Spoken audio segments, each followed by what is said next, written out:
izveidoja kā Pribaltijskī gubernija Krievu impērijā, ja, kas mūs salika kopā, tur gan Leiši nebija klāt, ja. Tā mēs bijām Baltijas Republikas Padomju Savienībā, tā mēs bijām Ostlandes guberņu Vācijas laikā, ja. Tā kā šī vienotība, varētu teikt, ir ārēji ienests faktors, kuram nav iekšējā piepildījuma. Diez vai 39. gada ziemā PSRS uzsāktu kara darbību ar Lietuvu, Igauniju, Latviju un Somiju vienlaicīgi. Ja būtu šī antanta un atteiktos parakstīt šo vienošanos, un vai Vācija to pieļautu, un ļoti iespējams, ka tad mēs neteiktu, Somi bija malači, bet mēs, kā saka, sēdējām un skatījāmies. To ultimātu, ko saņēma Latvijas valdība 40. gada 16. jūnijā, taču publicēja bez pēdējās rindkopas, kurā tieši bija pateikts savu ultimātu būtību. Teiksim, nestoties to, vai jūs pieņemat, nepieņemat tās prasības, mēs tāpat nākam iekšā. Ja?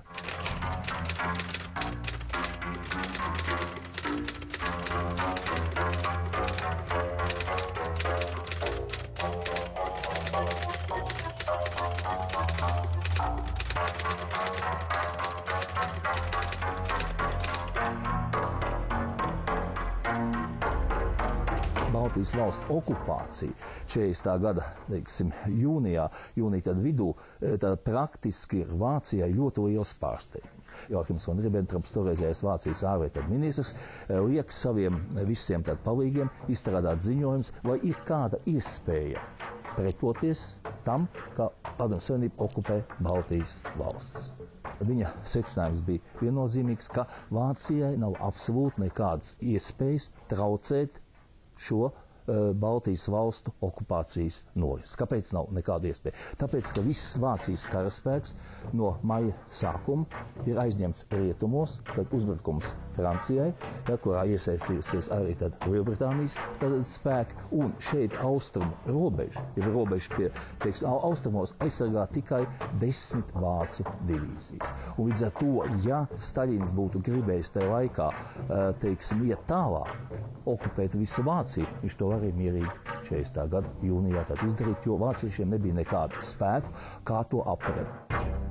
Mēs prasam Latvijas pievienošanu Padomju Savienībai, lai dzīvo Padomju Latvija kā 14. Padomju republika. Mēs prasam Staļina konstitūciju. Rīgas pilsētas valdes protokols 40. gada 23. jūlijā.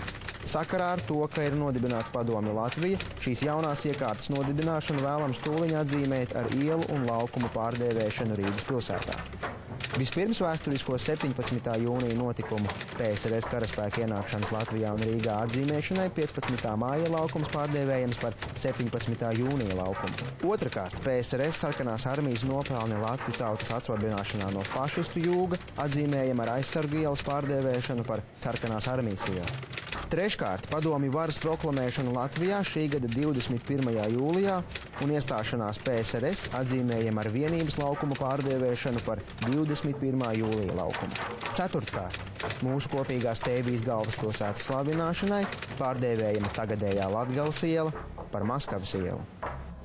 Nu darba tauta gaišajās jūnija un jūlijas dienās atguva savu brīvību un atguva to uz visiem laikiem. Kronikām mēs absolūti nevaram ticēt. Kronikas ir viens no mēs varētu teikt, propagandistiski visietekmējamākajiem materiāliem un visiedarbīgākajiem arī starp citu propagandas kanāliem. Šeit bija konkrēti uzstādījumi. Šeit vajadzēja parādīt ļoti priecīgas sejas, kas sagaida vispirms Krievu armiju un vēlāk, teiksim, 41. gadā tieši tādas pašas priecīgas sejas mēs redzam arī sagaidot Vācu armiju.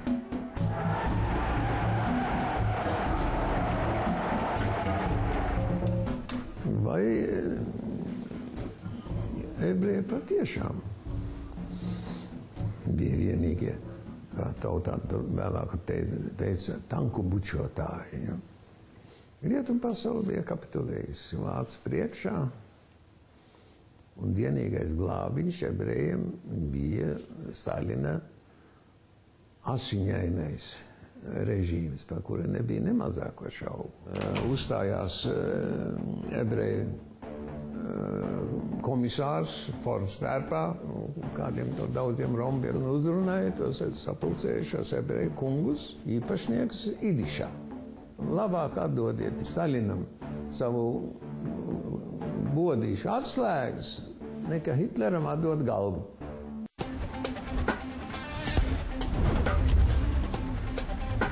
Ģimenes maltītei un draugu ballītei, bērnu priekam un brīvdienu atpūtai, sātīgām brokastīm un saldiem mirkļiem Rimi ir viss. Šonedēļ Rimi veikalos vispārdošana. Torte Roko 750 grami ar kartimans Rimi 5,49 €. Un šķīstošā kafija Rimi 200 gramu 2,99 €. Rimi maksā mazāk, dzīvo labāk. Īsta maize ar lauku sviestu. Vai atceries